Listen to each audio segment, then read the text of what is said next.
Bueno, gracias. Indudablemente, antes de referirme al tema que es la reforma agraria convocada para hoy, lamentablemente estos consejos de ministros que, como sabemos, no son reservados, no hay ninguna norma que lo diga, algunos asuntos son reservados, secretos, pero eso ya lo estipuló la ley, han sido censurados. Censurados me refiero no a que no puedan salir por canales públicos, sino que se impidió que saliera por canales privados que no existen como privados, sino que son contratistas del Estado de un espectro que es por donde van las ondas de la televisión, que es público, inembargable, de la nación, imprescriptible. Entonces, al parcelar el uso de ese espectro como si fuese propiedad privada de alguien, pues están rompiendo la Constitución Nacional, y yo le he pedido al ministro de Comunicaciones que actúe a fondo judicialmente sobre ese tipo de decisiones que vulneran la Constitución Nacional. Mientras tanto, porque somos respetuosos de los fallos, nos hemos reducido a una parte de la opinión pública que pueda observar este tipo de ejercicios de transparencia para que la población sepa cómo se dirige su país. Este no es un país de nadie más que de la gente que habita nuestro territorio nacional. Y por tanto tiene todo el derecho de saber cómo se agencian sus asuntos públicos, sus bienes comunes, su presupuesto, su patria, su gobierno, y nadie se lo debe impedir. Antes de comenzar el tema, estamos en vísperas de un paro nacional convocado por las centrales obreras. Ellos se habrán expresado sobre sus motivos, etcétera. Tienen que ver con una discusión que el mismo gobierno nacional le propuso al país y al Congreso de la República a través de un proyecto de ley que hace más de 2 años entregó, la llamada reforma laboral. Colombia, desde hace aproximadamente 35 años, viene a través de diversas leyes, quizás la primera, la Ley 50, cuyo ponente fue Álvaro Uribe Vélez y su autor, el gobierno de César Gaviria, perdiendo derechos desde el punto de vista de su fuerza laboral, de su pueblo trabajador. Se ha creído en una falsa teoría económica, no hay ninguna constatación de ella, al contrario, lo que ocurre en el mundo y en la misma Colombia es contrario a esa teoría, que entre más pobre sea el trabajador, entre menos salario, entre menos estabilidad laboral, la trabajadora, se le llama eso flexibilidad laboral, entonces puede crecer el empleo asalariado, es decir, el capitalismo. Y eso no es cierto. Eso quizás fue cierto por allá en el siglo XVIII, ¿no, Germán Ávila? Cuenta la historia económica, pero no en el siglo XXI. Los que piensan así son del siglo XVII, del siglo XVIII, cuando metían a los niños, a las niñas, a las grandes factorías llenas de hollín a trabajar hasta 15 y 16 horas al día. Casi una esclavitud. De eso cuenta Guillermo, un autor de cuentos infantiles que es Charles Dickens. ¿Cuáles son las obras de Charles Dickens? A ver, Oliver Twist, yo lo leí chiquipequeñito, y otras obras que muestran esa realidad que no es la del siglo XXI. Una parte del Senado de la República, una parte de la sociedad colombiana, cree que vivimos en esa época. Y nos han querido hacer vivir en esa época. No, eso se acabó hace tiempos. Lo que han logrado trabajadores y empresarios a través de una experiencia histórica incluso muy violenta en el mundo, costó 2 guerras mundiales. En la última, 50 millones de muertos. es que la productividad es la que permite enriquecer a ambos, tanto a empresarios como a trabajadores, hombres y mujeres. La productividad ha crecido tanto en el mundo. ¿Qué es la productividad? Pues la aplicación del conocimiento y el saber humano a la producción. La máquina, la tecnología, le llaman otros. Conjunto de máquinas que cada vez son menos hierro, menos acero y más información, más software. Va más por la fibra óptica que en el siglo XX. Esa tecnología, ese saber genera la productividad en una sociedad. Si la sociedad no sabe, tema de la educación en Colombia, si la sociedad no aprende, si el conocimiento no se generaliza, si no sabemos hacer software, si no sabemos hacer máquinas del siglo XXI, pues no aumenta la productividad y no aumenta la riqueza de una sociedad. Por tanto, una de las grandes políticas públicas es que se irradie la educación pública en Colombia a los más altos niveles. Pero entonces no es cierto que la sociedad se enriquece si el trabajador es más pobre. Ojo con eso. Esa es una teoría de esclavistas desueta del siglo XVI, XVII y XVIII que no puede seguir siendo implementada en Colombia. Hay que salir, escapar de esa cárcel que consistieron las normas de la llamada flexibilización laboral y que han llevado incluso al trabajo de niños y niñas en las fábricas y el de la mujer bajo acoso sexual, incluso casi que generalizado, y de hombres que literalmente se desgastan tratando de sobrevivir, de indignidad, y eso solo lleva a desigualdad social y a la violencia. Lo que propusimos después de 30 y pico años de que el Congreso solo discuta leyes cada vez más adversas al pueblo trabajador, sin que en estos 32 años haya crecido el capitalismo en Colombia. Siguen las mismas estadísticas de quienes son de cuenta propia, de quienes son asalariados. Los asalariados son los del sistema capitalista. Pues si en 32 años es la misma estadística, ¿cómo pueden decir que a través del empobrecimiento de las trabajadoras y los trabajadores puede crecer el capitalismo? Nosotros hemos propuesto un modelo diferente. Los trabajadores y las trabajadoras de cuenta propia, entre los cuales en forma muy grande hay campesinos y campesinas, que son trabajadores de cuenta propia, no son asalariados en los campos.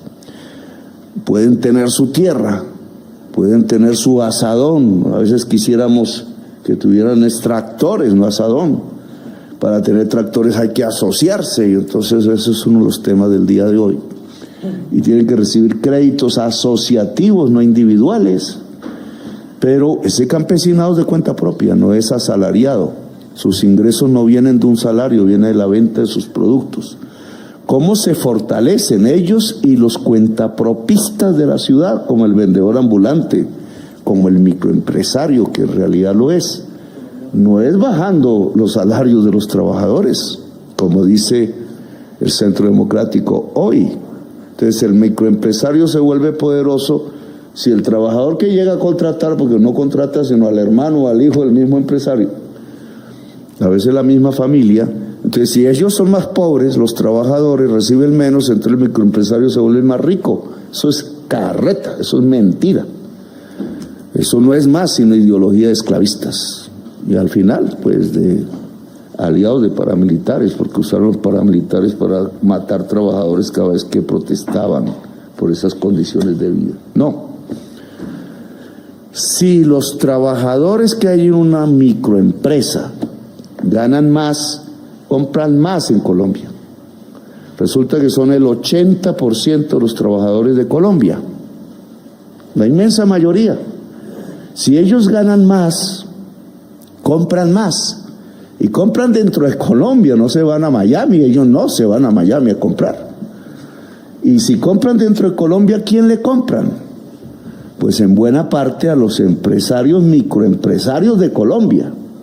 Y entonces tenemos un efecto virtuoso de crecimiento de la riqueza, que puede ser mayor si, y aquí tengo las cifras de crédito ahora nuestro director del Banco Agrario nos lo va a expresar en su banco, si reciben más crédito, barato, no del cuentagotas.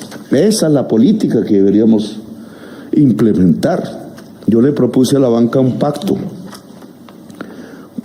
bancario, que en lugar de presentar una ley de inversión forzosa, se llama así, o sea que un porcentaje de lo que ellos tienen allí depositado vaya a un tipo de crédito que no entregan hoy, que es el crédito asociativo a microempresarios, pues no metíamos esa ley y ellos lo hacían por voluntad propia.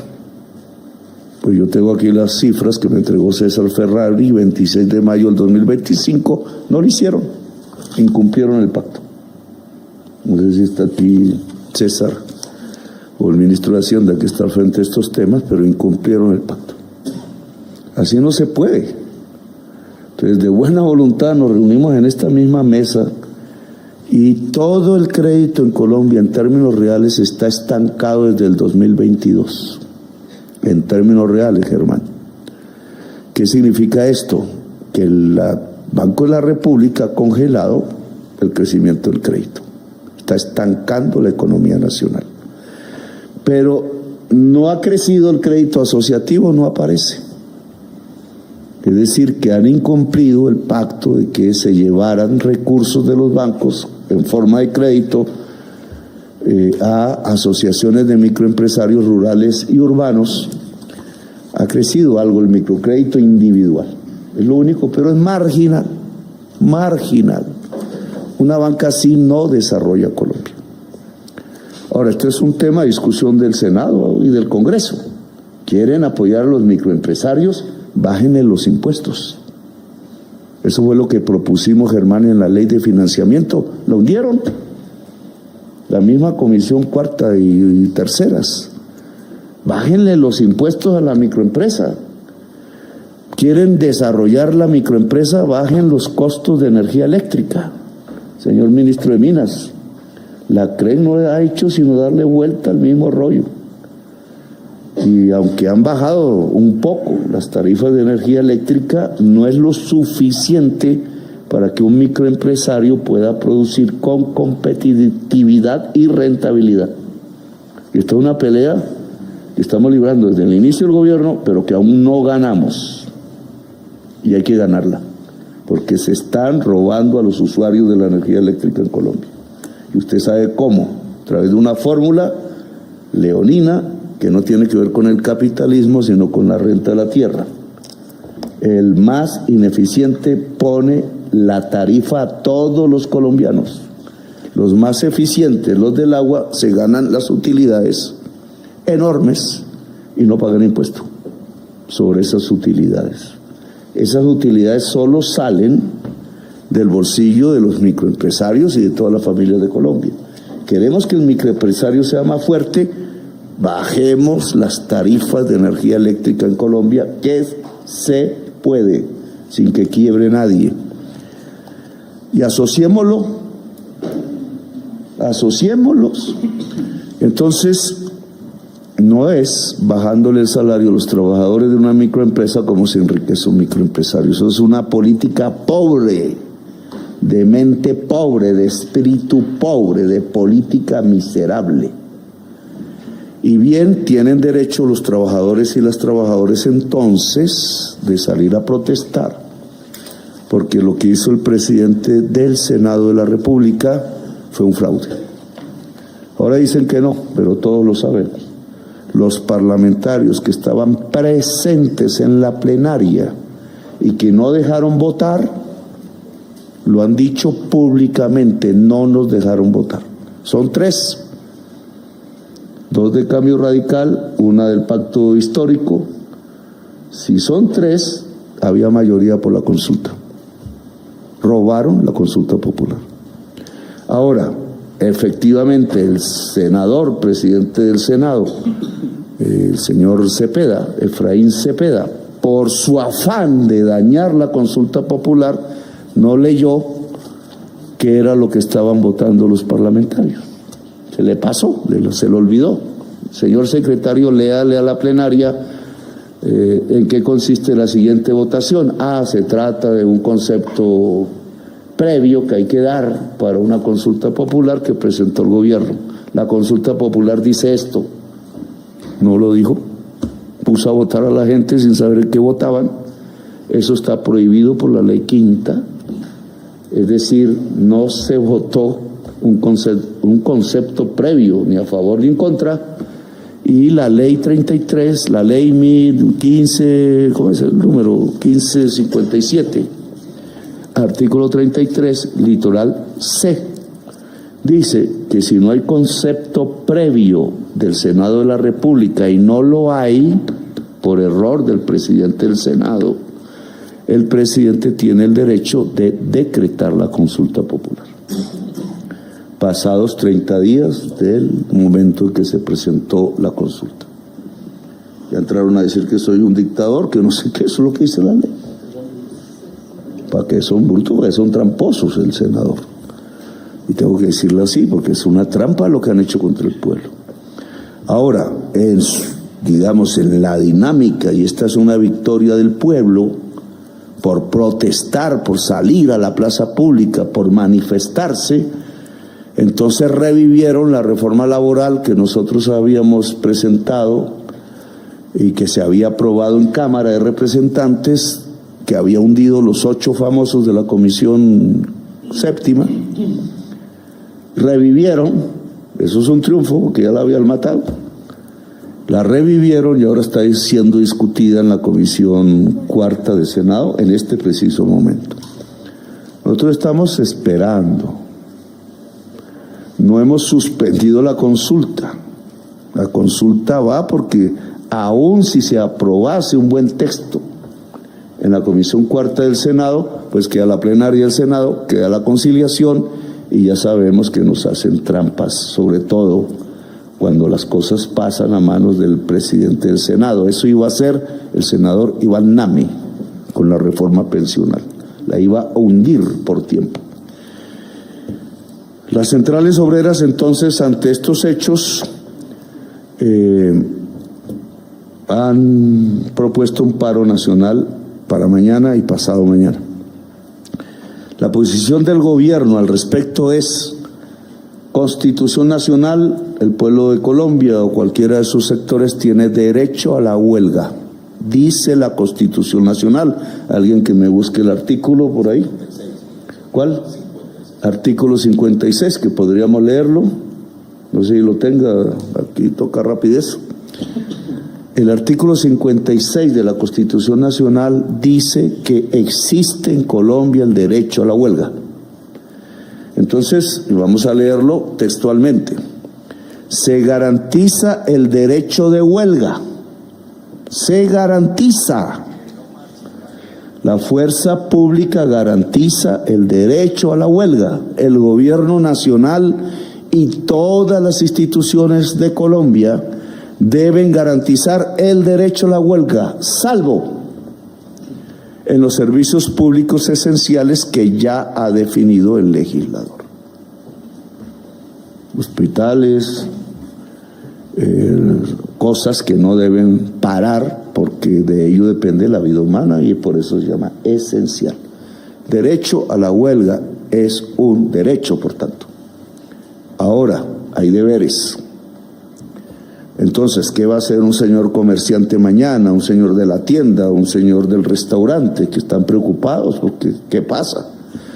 Un señor de la escuela pública o privada, etcétera. Si sus trabajadores, hombres o mujeres, deciden salir al paro, se les respeta. Ese es el deber del empleador. El derecho del trabajador es decidir si quiere salir o no. Es libre, nadie lo debe obligar.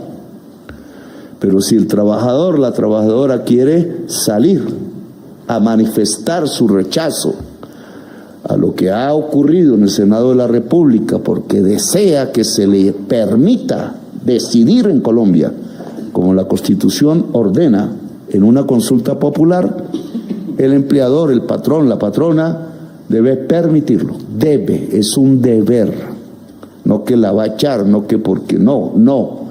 Está la democracia. Si es un derecho del trabajador, el deber es permitirlo.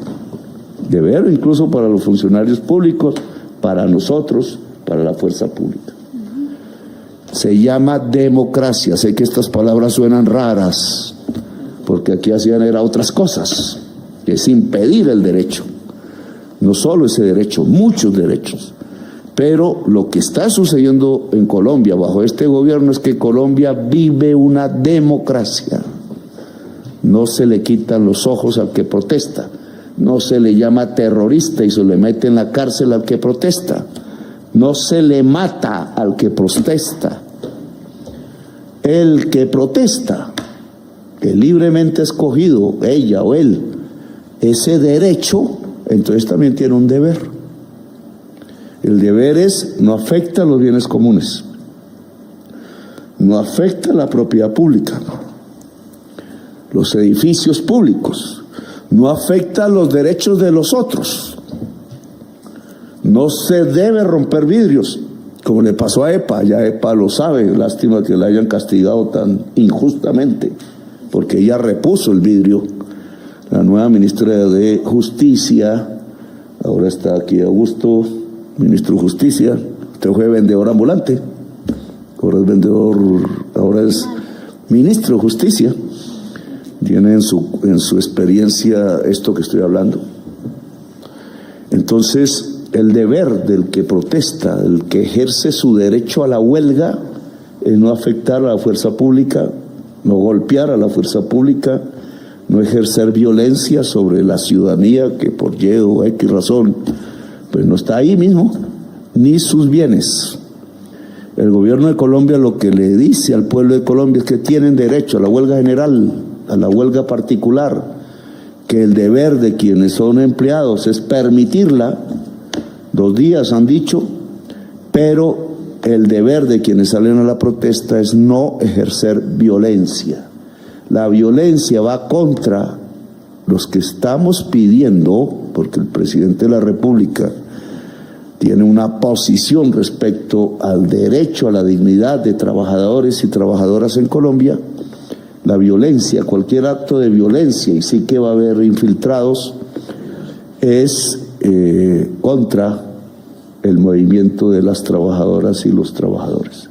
Quienes quieren violencia hoy son esos esclavistas del siglo XVII, que creen que empobreciendo a los trabajadores y acosando a las trabajadoras y perdiendo la dignidad laboral, se hace riqueza. Ahí no se hace sino cunchos, que es lo que hemos tenido en estos últimos décadas de mal llamado desarrollo nacional. Eso quería transmitirlo porque quiero que se entienda bien la posición del gobierno. La paz y la alegría mañana. Derecho y deber. Deberes de los patrones y derechos de los trabajadores. Derechos de los trabajadores, sí, pero también deberes de los trabajadores frente a los derechos de la ciudadanía que no comparte estas ideas. Bien, ahora pasamos entonces a nuestro tema, que tiene que ver parcialmente con lo que se está discutiendo, que es el derecho de cuentapropistas rurales, que se llaman campesinos y campesinas, y que con los indígenas de Colombia son los verdaderos fundadores de esta nación. Se han aprobado 72 de 75 artículos y al 96%. En comisión cuarta queda un gran lecho. Mañana veremos los contenidos. Ojalá en estas asambleas y manifestaciones que va a haber se analicen. Las decisiones de la sociedad deben ser acatadas por las instituciones. Gracias por hacer parte de la comunidad Magenta Radio. Si te gustó el video, por favor compártelo, comenta y por supuesto darle like. Nos vemos en el siguiente video.